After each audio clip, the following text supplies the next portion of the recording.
Hi, I'm Dr. Sai Prashant Nethi, Chief Consultant and Founder Director of Dr. Nethi Skin Hair and Nail Clinic, Panjagutta and Ameerpet. दोस्तों, हम बात करेंगे आज hair fall के बारे में। तो हेयर फॉल क्यों होगा और उसका ट्रीटमेंट के बारे में हम बात करेंगे। तो आजकल बहुत सारे पेशेंट्स जैसे 18-19 हैं, उन लोगों में भी ज़्यादा तक हेयर फॉल होना और उन लोगों में भी जैसा मेल्स में बालनेस जल्दी आ जाना 18-19 को ही वो आजकल बहुत देख रहा हूँ और बहुत सारे डॉक्टर्स भी ऑब्जर्व कर रहे हैं। तो इसकी वजह से क्या है? तो इसके लॉट ऑफ रीजंस है। एक तो न्यूट्रिशनल डिफिशियंसी। अभी हमारे देश में फीमेल्स में तो हीमोग्लोबिन जैसा खून का कमी है और जैसा थायराइड इश्यूज भी बढ़ रहे हैं और पीसीओडी पीरियड्स का इश्यूज भी बढ़ रहे हैं। तो उसका वजह है जैसा फीमेल्स में, और मेल्स में भी जैसा स्ट्रेस ज़्यादा होना या न्यूट्रिशनल डिफिशियंसीज और लेट नाइट तक जैसा गेम्स खेलना, मूवीज़ देखना, स्लीप एडिक्वेट नहीं होने से भी ये हेयर फॉल होने के चांसेस ज़्यादा बढ़ेंगे। सो इसका इलाज के बारे में हम बात करेंगे। तो पहले जो भी आएगा मेल या फीमेल, उसको पहले आइडेंटिफाई करेंगे कि एक्सटेंट ऑफ हेयर फॉल क्या है, हेयर का क्वालिटी कितना है और कितना हेयर्स फॉल हो रहे हैं। जो नॉर्मल डे में 50 टू 100 हेयर्स फॉल होना नॉर्मल है, पर ज़्यादा गैप्स दिख रहे हैं या आपको उससे भी ज़्यादा हेयर फॉल हो रहा बोले तो हम हेयर प्लग टेस्ट वाइज और हेयर एग्जामिनेशन भी करेंगे।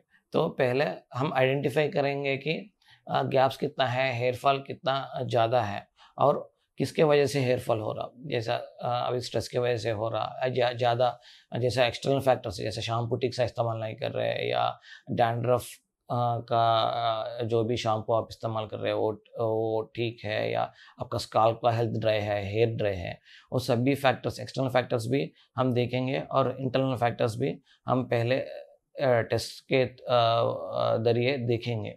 तो ये कंफर्म होने के बाद किसकी वजह से आपको हेयर फॉल हो रहा, फिर हम फॉरवर्ड मूव होंगे ट्रीटमेंट पार्ट। सो ट्रीटमेंट पार्ट में हेयर का जो सप्लीमेंट्स है हो सकते हैं, जैसा कि हेयर का न्यूट्रिशनल टैबलेट्स है और आपका विटामिन डी हो गया, आपका मॉर्निंग सीरम एक है और नाइट में मिनॉक्सिडिल कॉम्बिनेशन सीरम एक है। और हर एक को मिनॉक्सिडिल कॉम्बिनेशन सीरम की ज़रूरत नहीं होगा, पर जिसमें जो हेयर फॉल ज़्यादा है और गैप ज़्यादा दिख रहे हैं उनमें मिनॉक्सिडिल कॉम्बिनेशन सीरम भी हम रखेंगे स्काल्प के हिसाब से।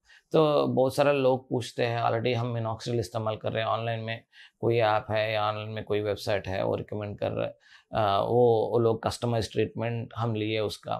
तो मिनॉक्सिडिल में भी बहुत तरफ का होते हैं प्रोडक्ट्स, मिनॉक्सिडिल में कॉम्बिनेशंस। वो मिनॉक्सिडिल फिनेस्ट्रेट होगा, मिनॉक्सिडिल एजिलिक एसिड ट्रीटमेंट होगा और मिनॉक्सिडिल थोड़ा और कॉम्बिनेशन के साथ जिल्डेंसिल के साथ भी आ रहा, थोड़ा दूसरा कॉम्बिनेशंस भी है। आपका स्काल्प के हिसाब से जो मिनॉक्सिडिल का कॉम्बिनेशन का जो हेयर लोशन है वो आपको प्रिस्क्राइब किया जाएगा। हर एक को जैसा है कि एक ही टाइप ऑफ मिनॉक्सिडिल तो नहीं होगा, स्काल्प के हिसाब से ड्राइनेस है या इचिंग है, उसके हिसाब से भी आपका मिनॉक्सिडिल का जो कॉम्बिनेशन है, मिनॉक्सिडिल का जो टाइप्स है उसमें डिफरेंस आ जाएगा। लोशन है या जेल फॉर्म है या दूसरा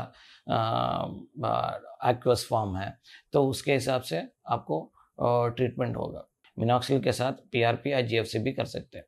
पीआरपी बोले तो जैसा आपकी प्लेटलेट रिच प्लाज्मा, आपका इसमें आपको ब्लड थोड़ा लिया जाएगा एक 10 ml 15 ml के बीच में, और इसको सेंट्रीफ्यूज करके उसमें ब्लड से ग्रोथ फैक्टर एक्सट्रैक्ट करके छोटा छोटा इंजेक्शंस में, जैसा इंसुलिन इंजेक्शन बोलते हैं, वो इंजेक्शंस हमें उसके थ्रू स्काल पूरा इंजेक्शंस दिया जाएंगे। बहुत लोग पूछते हैं कि पीआरपी पेनफुल है क्या बोले तो पीआरपी ज़्यादा पेनफुल नहीं है।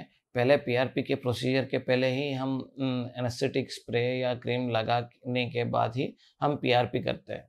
तो पहले सेशन में थोड़ा डिस्कम्फर्ट थोड़ा होगा, फिर बाकी सेशंस में जो भी डरे, जिनका पेन सेंसिटिविटी भी ज़्यादा है, उन लोगों में भी मैं पेन नहीं देखा हूँ या बहुत कम डिस्कम्फर्ट देखा हूँ। तो पीआरपी करने से भी आपको जैसा बाल बढ़ेंगे और आपका बाल भी हेल्दी हो जाएंगे। और बहुत सारे लोग और एक क्वेश्चन पूछ रहे हैं कि पीआरपी में कितना सेशंस है। नॉर्मली तो आपका जो एक्सटेंट ऑफ हेयर फॉल है उसके हिसाब से होगा। नॉर्मली आपको लेना पड़ेगा अप्रॉक्सीमेटली 5 to 6 सेशंस। आपको 3 सेशन से डिफरेंस ज़्यादा दिखने लगेगा। पहले 2 सेशन में थोड़ा हेयर फॉल कम होगा। 3 सेशन के बाद आपको थोड़ा हेयर ग्रोथ भी अच्छा दिखने का चांसेस ज़्यादा है। 3 सेशन के बाद आपको हेयर ग्रोथ भी अच्छा दिखने का चांसेस रहते हैं। और एक ट्रीटमेंट है जीएफसी। जीएफसी बोले तो ग्रोथ फैक्टर कॉन्सेंट्रेट। सो जीएफसी क्या होगा कि बेसिकली ये पीआरपी का दूसरा वर्जन है, एडवांस्ड वर्जन।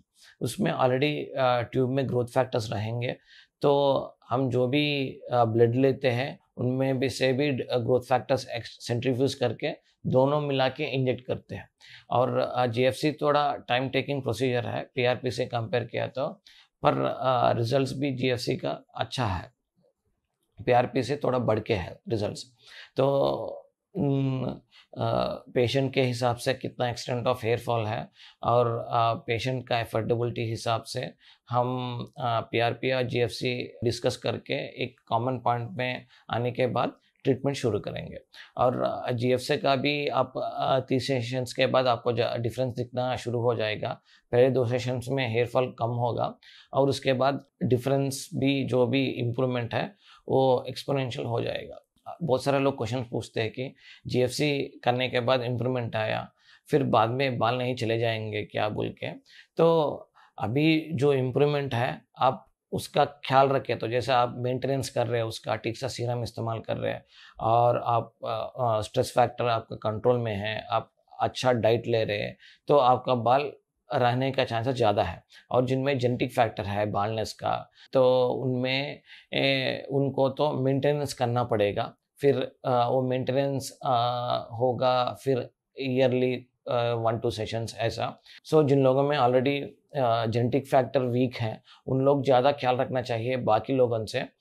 ख्याल रखें तो हम ज़्यादातर जो ये बालनेस है ज़्यादातर बहुत सारा डिले भी कर सकते हैं, जैसा 45-50 ईयर्स तक भी डिले कर सकते हैं। पर सबसे इम्पोर्टेंट चीज़ है आपका जो मेंटेनेंस, आपका लाइफस्टाइल अच्छा है, आप अच्छा न्यूट्रिशन ले रहे हैं एंड आप डर्मेटोलॉजिस्ट प्रिस्क्राइब हुआ मेडिकेशंस आप ले रहे हैं या सीरम्स ले रहे हैं, आप शैम्पू इस्तेमाल कर रहे हैं, तो आपका बाल अच्छा ही मेंटेन होंगे। Thank you all.